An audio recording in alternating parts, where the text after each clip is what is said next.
بسم اللہ الرحمن الرحیم۔ اس پاک پروردگار کے بابرکت نام سے شروع کرتا ہوں جس نے مجھے بولنا سکھایا۔ نہ عروج اچھا ہے نہ زوال اچھا ہے، خدا جس حال میں رکھے وہ حال اچھا ہے۔ حکیم صاحب کی انوکھی برکت۔ ابو محمد الخشاب بغوری سے مروی ہے کہ ایک جولہے کا گزر ایک طبیب پر ہوا۔ اس نے دیکھا کہ وہ کسی مریض کو دوائی کے طور پر عرق گلاب اور کمر ہندی املی کٹارے دوائی کے طور پر تجویز کر رہا ہے۔ اس نے کہا، کون ہے جو اس کام کو عمدگی سے کر سکے؟ یہ جولہا اپنی بیوی کے پاس آیا اور اس سے کہا کہ میرے لیے ایک بڑا امامہ بنواؤ۔ اس نے کہا، تو امامے کا کیا کرے گا؟ اس نے کہا، میں تو اب حکیم بنوں گا۔ اس کی بیوی نے کہا، تو ایسا مت کر، لوگ تمہیں ماریں گے۔ جب لوگوں کو تو جان سے مارے گا تو لوگ تمہیں ماریں گے۔ اس نے کہا، یہ میرا آخری فیصلہ ہے۔ آخرکار ایک بڑا پگڑا باندھ کر مطب شروع کر دیا گیا۔ پہلے دن جا کر بیٹھا اور لوگوں کے لیے دوائیں تجویز کرنا شروع کر دیں۔ کئی دن تو ایسا کرتا رہا۔ پھر آ کر بیوی سے کہا کہ میں روزانہ ایک جیسی گولی بنا لیتا ہوں اور ہر بیمار کو وہی دیتا ہوں، دیکھ کتنا پیسہ کما چکا ہوں۔ اس کی بیوی نے کہا، یہ کام چھوڑ دیں۔ اس جولہے نے کہا کہ ایسا نہیں ہو سکتا۔ ایک دن ایسا ہوا کہ ایک باندی کا گزر حکیم صاحب کی مطب کی طرف سے ہوا۔ اس نے دیکھ کر اپنی ملکہ سے کہا کہ جو سخت بیمار تھیں، میرا جی چاہتا ہے کہ نیا طبیب تمہارا علاج کرے۔ پرانے طبیبوں سے علاج کروا کر کوئی افاقہ نہیں ہوا، آپ بیمار کی بیمار ہیں، کیوں نہ نئے طبیب کو آزمایا جائے؟ اس کی ملکہ نے کہا کہ اس کو بلائیں۔ چنانچہ یہ حکیم تشریف لائے اور حال یہ تھا کہ اس بیمار کا مرض تو ختم ہو چکا تھا، صرف کمزوری باقی تھی، مگر دوسرے حکیم یہ سمجھ نہیں سکے۔ اس جولہے نے تجویز کیا کہ ایک مرغی بھون کر لاؤ۔ مرغی بھون کر لائی گئی اور مریض نے خوب کھائی اور 3-4 دن تک ایسا ہی کیا گیا تو وہ بالکل ٹھیک ہو گئی۔ وہ اٹھ بیٹھی، پھر تو اس کی خوب واہ واہ ہوئی۔ آہستہ آہستہ یہ خبر بادشاہ وقت تک پہنچی۔ بادشاہ نے اس کو اپنے دربار میں بلایا۔ بادشاہ جس مرض میں مبتلا تھا اس کا اظہار کیا۔ اتفاقیہ طور پر اس نے ایک ایسی دوا کہہ دی جس سے بادشاہ کو فائدہ پہنچا اور اتفاق سے بادشاہ بالکل ٹھیک ہو گیا۔ اس کے بعد بادشاہ کے پاس ایسے لوگوں کی ایک جماعت آئی جو اس جولہے کو جانتی تھی۔ انہوں نے کہا، بادشاہ سلامت، یہ شخص ایک جولہا ہے، یہ کچھ نہیں جانتا۔ بادشاہ نے کہا، اس کے ہاتھ سے مجھے شفا پہنچی ہے اور فلاں عورت کو اس کے علاج سے صحت ملی، یہ میرا تجربہ ہے، اس کے خلاف میں تمہاری بات تسلیم نہیں کروں گا۔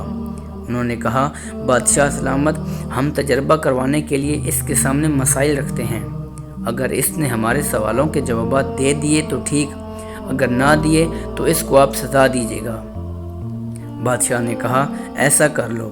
انہوں نے کچھ سوالات تجویز کرائے۔ اس کے لیے اس جولہے نے کہا، اگر میں ان مسائل کے جوابات تمہارے سامنے بیان کر دوں تو تم جوابات نہیں سمجھ سکو گے، کیونکہ جوابات کو وہی سمجھ سکتا ہے جو کہ ایک طبیب ہو، لیکن اگر تمہیں تجربہ ہی کرنا ہے تو اس طرح کر لو، کیا تمہارے ہاں کوئی بڑا شفا خانہ ہے؟ لوگوں نے جواب دیا، ہاں بالکل ہے۔ پھر اس نے کہا کہ اس میں ایسے بیمار ہوں گے جو ایک مدت سے پڑے ہوئے ہیں، جو بالکل ٹھیک نہیں ہو رہے۔ لوگوں نے کہا، ہاں بالکل ہیں۔ اس نے کہا کہ بس میں ان کا علاج کرتا ہوں، تم دیکھتے رہ جاؤ گے کہ سب کے سب چند دنوں میں عافیت کے ساتھ اٹھ کھڑے ہوں گے۔ اس علاج کے بعد کیا میری قابلیت کے اظہار کے لیے کوئی دلیل اس سے بڑی ہوگی؟ لوگوں نے جواب دیا، نہیں، اگر آپ نے ایسا کر دیا تو ہم آپ کو طبیب مانیں گے، اس کے بعد ہم آپ کی کوئی مخالفت نہیں کریں گے۔ چنانچہ سب شفا خانے کے دروازے پر پہنچے۔ اس نے لوگوں سے کہا، تم سب یہاں پر بیٹھو، میرے ساتھ اندر کوئی نہ آئے۔ اس کے ساتھ صرف ایک شفا خانے کا افسر تھا۔ وہ اندر داخل ہو گئے۔ جولہے نے اس افسر سے کہا، جو کچھ میں عمل کروں گا تو نے کسی کے سامنے کچھ نہیں کہنا، اگر تو نے کسی کے سامنے اس کا اظہار کیا تو میں تجھے پھانسی دلا دوں گا، کیونکہ بادشاہ میری ہر بات سنتا ہے، اور اگر تو خاموش رہا تو میں تجھے مالا مال کر دوں گا۔ اس افسر نے کہا کہ بالکل میں خاموش رہوں گا۔ اس نے افسر سے حلف لیا۔ پھر اس نے پوچھا کیا تیرے پاس شفا خانہ میں تیل موجود ہے؟ اس نے کہا ہاں بالکل ہے۔ اس جولاہے نے کہا کہ جاؤ اور تیل لے کر آؤ۔ وہ بہت سا تیل لے کر آیا۔ اس جولاہے نے تمام تیل ایک بڑی دیگ میں ڈالا اور اس کے نیچے آگ جلائی۔ جب تیل خوب جوش مارنے لگا تو مریضوں کی جماعت کو آواز دی۔ اس میں سے ایک مریض سے کہا تیری بیماری صرف اس سے تباہ ہو سکتی ہے کہ تو اس دیگ میں بیٹھ جائے۔ مریض اللہ کو یاد کرنے لگا اور کہنے لگا اے اللہ تو ہی مددگار ہے۔ حکیم نے کہا تجھے یہ تو کرنا ہوگا۔ اس مریض نے کہا حکیم صاحب مجھے تو شفا ہو چکی تھی، بس معمولی سا سر میں درد تھا۔ حکیم جی نے کہا پھر تو یہاں کیا کر رہا ہے؟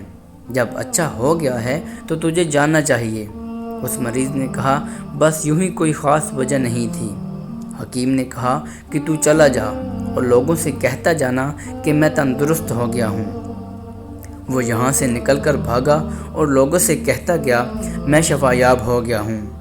ان صاحب کی آمد سے پھر دوسرے مریض کا نمبر آیا۔ اسے بھی ایسا ہی کہا گیا کہ تیری بیماری صرف اس وجہ سے دور ہو سکتی ہے کہ تو اس دیگ میں بیٹھ جائے۔